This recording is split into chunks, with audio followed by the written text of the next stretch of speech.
Well, we're in our third week of Epiphany. I'm not really following the set readings for this time of year, but dealing with some of the things I think are important for us to understand regarding the manifestation of Christ is what Epiphany means. So this week we're very much going to be looking at the story of Simeon and Anna, faithful servants of the Lord. And we've got a video to start off with. The law required that on the birth of a child, if it was a boy, on the 8th day the child should be circumcised. And that usually took place at the local synagogue. And we are told that that's what happened to Jesus.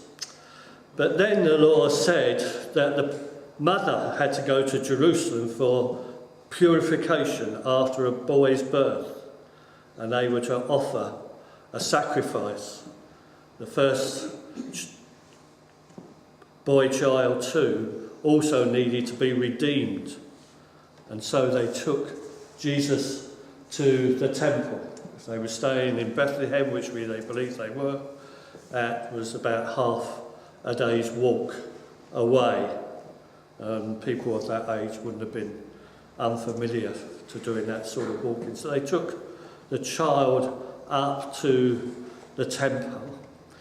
You have to remember that very much that Joseph and Mary were very faithful servants to God and to the Lord. So in this 40 days, they took the boy to the temple to present him and to go through the rites that every firstborn male child in the Jewish society did. It was something they did, and there would have been streams of people entering the temple. They wouldn't have been the only people that day. People would have come from miles around.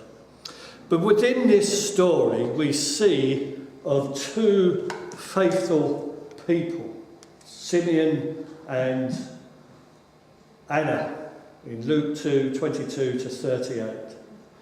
And they were special people. That's why Luke recognises these two ordinary people who were faithful to God and spent their latter years in the temple courts, praying, prophesying, and being there in amongst all the other leaders of Jerusalem. They were the lay people that very much that kept the temple running, and people would come up to them and speak to them, and I'm sure they would pray for them. But these people were really in touch with God. I mean, you know, quite often you hear me say that Jesus got upset with the leaders of Israel for not understanding God's law, not understanding ruling their people justly and faithfully as God required them to do. But we must remember that within that leadership, the lay and the professional, if you like, there were men and women of God who were prayerfully serving the Lord with all faithfulness and had a hope that the Messiah came. This passage tells us that Simeon and Anna were people that were filled with God's Spirit. Now remember, at this time, not every believer in God was filled with God's Spirit. That Spirit came upon them for special circumstances. And these two people, we have to take, were special because they were filled with the Spirit. God could speak to them and they would respond. And as they're in the temple doing their normal thing, something within them, within their heart, within their spirit, tells them that the Messiah is coming. And it leads them to Joseph and Mary and the baby. And that was only possible because these two people were faithful servants of God. Jesus was there. There would have been thousands of people, no doubt, in the temple courts that day. And they were the people who knew he was there. The others didn't. We have to remember that. Joseph and Mary came to offer the sacrifices for God, for the boy. They would do, even though he was the Son of God, they knew they had to offer the sacrifices, representing him at the temple, in the temple courts, where there would have been priests set aside there every day just for people to walk in and conduct the rites for purification for the mother and for the child. Now, one of the things, and they would go up and they would bring a sacrifice. If you was wealthy, you would go and purchase a lamb. Ordinary people purchase pigeons or turtle doves. They were acceptable to the Lord. So that tells us another thing, that Jesus very much came from a humble family because of the offering that was made for them. Of course, the other interesting thing when we look at the text, it says, and when the time came to their purification, their purification, it was only normal for the mother to be purified on this 40-day celebration. But here, Joseph needs purification as well, because he obviously helped with the birth. Very strange culture, but we remember that the Jews had this abundant fear that they got contaminated with sin if they touched blood. Well, birth contains, when people give birth, there's blood about, isn't there? And because Joseph was there assisting in the birth there of Jesus, he needed the purification as well. Devoted, and he understood that. So in the temple courts, Simeon is filled with the Holy Spirit, and this helps us understand that the birth is being celebrated again by ordinary, special people. The shepherds were recognised as welcoming Jesus into this world. Were a special group, another group of people that we spoke about last time that were generally excluded from temple worship because they were generally ritually unclean. But God doesn't see them that way, and they come and worship God. Three kings come and worship. They represent another part of God's world, don't they? They weren't Jews, they were strangers in the land. So God welcomes these. But these two people, Simeon and Anna, come to represent the only faithful people of the Jewish people, who are full of wisdom, are close and prayerful people of God. And they recognise that the time was coming when the Messiah comes and God speaks to them so they can worship him personally in the temple, because he knew that the leadership wouldn't welcome Jesus at all. They would all be so concerned about the effect it would have on their position and authority and power within that. So God was able to touch the heart of these two amazing saints, and I believe he's still able to touch our hearts today. I don't know about you, but God often touches my heart, not every day, every week, every month, but often, I would say, with thoughts and messages that speak to me or to us at all. And that's one of the ongoing pleasures of being a Christian, being filled with the Spirit, knowing that voice of God speaking to you on occasions in many ways to bring joy into your heart. And of course that's especially welcome when we are going through a tough time. The scriptures say, now there was a man in Jerusalem called Simeon who was righteous and devout. Luke here is recording the standard that this man, Simeon here, is. He's righteous, that is right with God, and devout.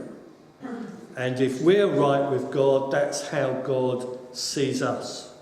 But there's an interesting other phrase in this passage. He was waiting for the consolation of Israel. That's a funny word, isn't it? When was the last time you used the word consolation? This week? Last week? Sometime last year? Sometime ever? It's not the usual type of word we use, is it? Quite strange. What does consolation of Israel mean? This likely alludes to the Old Testament prophecies anticipating a time of redemption for Israel, which would be signified by an incredible sense of Yahweh's presence. This time of restoration was expected to be accomplished through Yahweh, that's God, that's another name, Jewish name for God, Yahweh, anointed representative, the Messiah. So that's what we're up to. The act, I mean, in English, consolation is something to do with consoling, isn't it? Or being consoled. You know, when Reading, who was it this morning? Elaine come up to me as we greeted each other. She said, "Oh, sorry, Reading lost yesterday." As if she had any authority to do with that, them losing again. But that's you feeling it for me? Yeah, I do feel it hard. But we're praying about that situation. And if you all know, I'm at the Majestic Stadium every Friday lunchtime praying for Reading, the town and the football team, and all those who work there. There's a group of us, we support the chaplains at Reading Football Club. Reading Football Club's unique in that way. We've got 3 chaplains. Most football clubs only have 1, and we're looking for a 4th. There you go. We're looking for a 4th because there is work to do amongst the folk. You remember thinking football teams, but you've got to realise there's up on that hill in there's about 400 people work. You know, and at the training ground there's another 300. You know, it's a big employer. So anyway, let's get off the subject. But I need consoling sometimes. Well, you don't want that. But this is it. There's a sense here that God is consoling these 2 saints because they've been expecting this for much of their lives. They've been there. That's why they're there. That's why they've volunteered. These are volunteers. Anna and Simeon are volunteered to pray for the nation.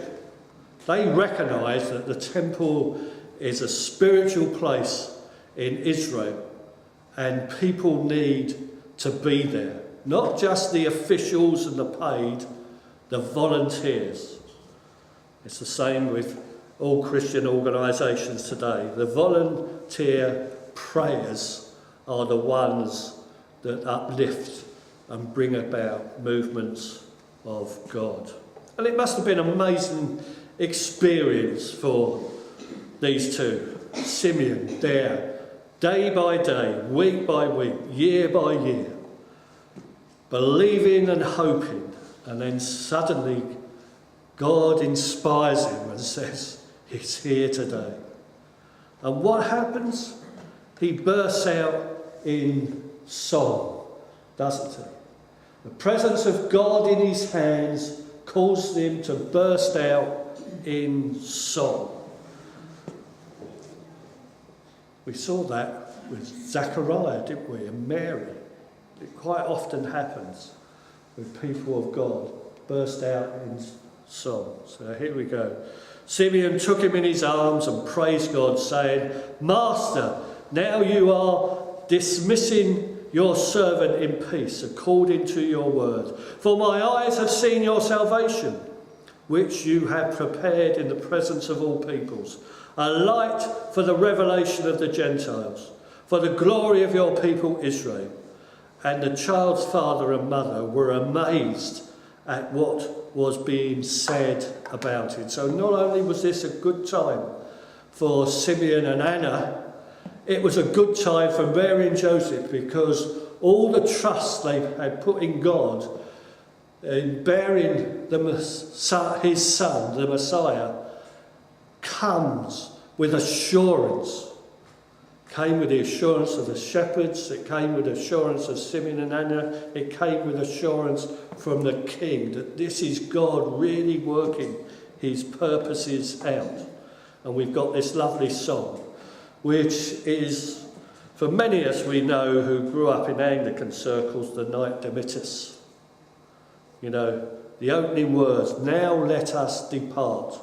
And here's a modern song. I should imagine when I grew up, in every church of England, every church there, that was sung every week at the evening service. I don't think it's sung so much now, but it's very much a song I grew up, because I was in a choir for a bit and we used to sing that every week. Even as a young teenager, I used to enjoy that. But I think the most important thing to realise in that, I think, it's a good thing to know, because I always hope that when I'm getting towards the end of my life, I can pray that song. I want to be, hopefully, being able to say to God, well, my life is coming to an end, I know that, and I want to depart this world in peace, because I've seen your love and know where I'm going. I'm going to be into the presence of all peoples who know and have experienced the light of your salvation. I think it's a lovely way.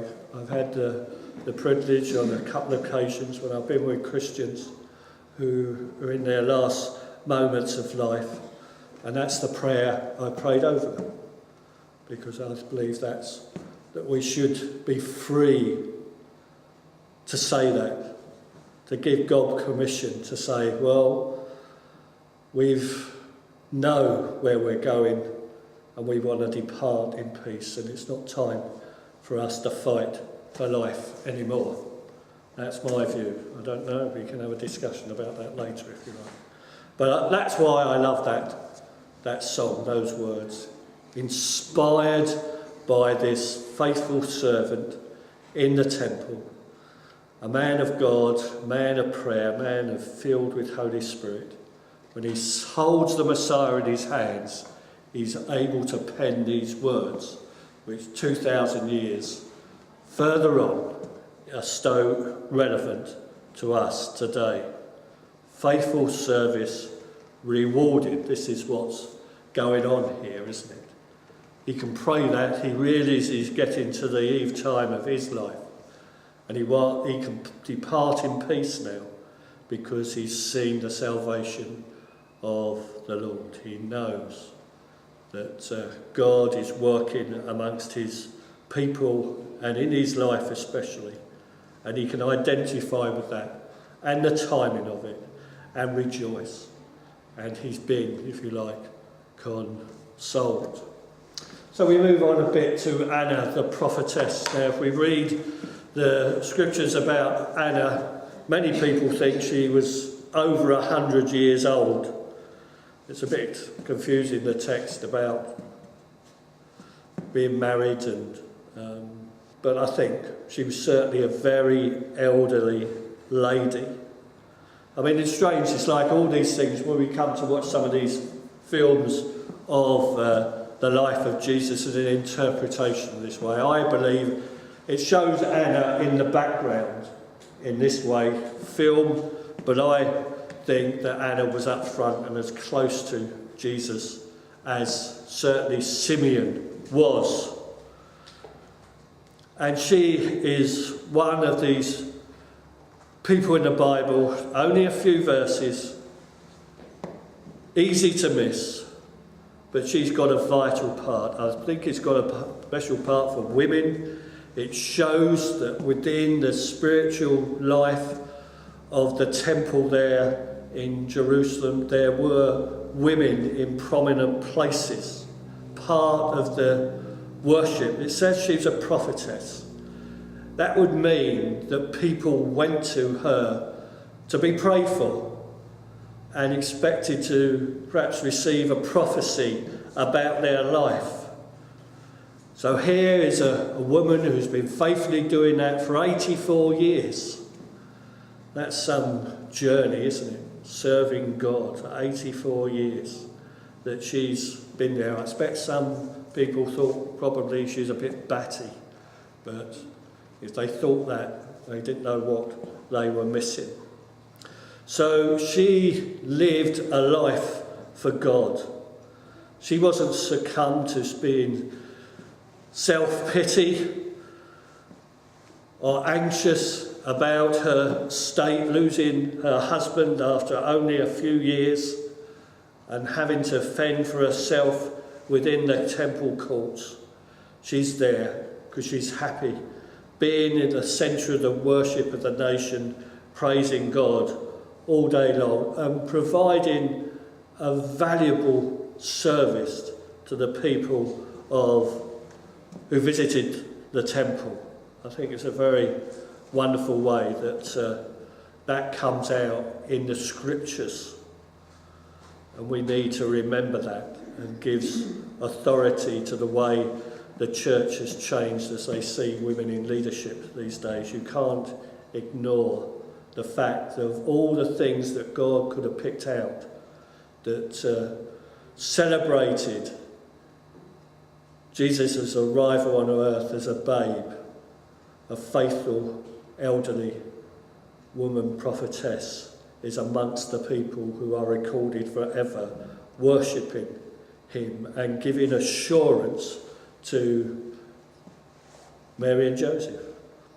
Her words are not recorded in Luke, what she said, but her testimony makes everybody aware that something special was going on, and if you was close to them at that time, you'd have been in no doubt that God was breaking into this world through this child. So, we've got great respect for Anna and Simeon, because although her words are not recorded in Luke, her testimony makes everyone aware that God is doing something special in and through this child. Now, there's a special verse in Hebrews 11 that lists a long list of people of faith that the New Testament records as these people were renowned for faith. And these two, Anna and Simeon, are not mentioned. But we mustn't worry about that, because all the special people recorded in that passage, yet these two are part of those who are acknowledged by the writer of the Hebrews as special people with faith. So we can, although they're not there, it doesn't minimise their role in the story of them being involved with Judas. And let's face it, Their waiting game wasn't much fun, waiting for the consolation of Israel. Constantly prophesying, I suspect, over many years that it wouldn't be long before the Messiah was coming. Many people, I suspect, doubted their prayers and their prophecies, but they were faithful to the task that God had called them to give and were rewarded. We have to recognise that Anna and Simeon were rewarded for their service to God, and that's what we've got to hope for. Lots of things we do for Christ receive no encouragement or reward, we think, sometimes from God or from God's people, but that shouldn't stop us being faithful and carrying on with the call we believe that God has given us. So for Anna, let's go back. Patience is rewarded, and for Simeon, patience is rewarded, and that we must still believe. For ourselves, that often our prayers may seem unanswered, but the scriptures call us to remain faithful and persevere and hope that one day we will be rewarded like Simeon and Anna.